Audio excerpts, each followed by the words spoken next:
रक्षण करता महाराजाकडे आपले चाकरले जो आडे करतले आपले जे सालाबाप्रमाणे जो तुझ्याकडे नारळ बक्षे देऊन जो नैवेद्य करतले तो मान्य करून घेऊ का लेकरांच्या हातून कळत लोकांच्या कोपऱ्यात घडलो असा तर माफ कर होय लेकरा उद्योग धंदो करतो त्यांना यश मिळवून काय कुटुंबात काय क्लेश दोष असत ते सगळे परिहार करू होय याप्रमाणे सांगण्यात तुम्ही मान द्या आज देवरे त्या नारायण समजूत घाल कल्याण पुरुषा घुमटेच्या ब्राह्मणा करड्या ब्राह्मणा परभू वसा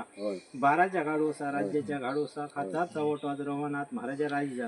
काय त्या कुटुंबात पाठी कोणता सांगणार बोलणार घेणार रुसना करणार करतोचा अपमानाचा असलो असं तो तुझ्या पायाखाली घालून त्या कुटुंबाचं रक्षण करू काय लेकरा परदेशात उद्योग धंदो करतो त्यांना यश मिळवून देऊ काय याप्रमाणे सांगण्यात तुम्ही मान द्या आज तू देवरे त्या पाहुणे करायची कर पाहुणेच्या पुरवसा कंदर्भ भाव गिर्या बांधी आजी नारायणाक मायक राजी कर मायेच्या पूर्वसा बाराच्या पूर्वसा रामेश्वर जैनाका नवावर गिऱ्या गावड्या सातेरी थांबुसा जैन मा लक्ष्मी आज त्या डोंगरे समज देऊन हारदेवा कोटे जर दांडू करून जे लेकरांनी तू चालाव करून सेवा करतो ते मान्य करून घ्या सर्व प्रकारे कल्याण करा जातीचे कावांना सुखी रकान सेवा करून बारा करा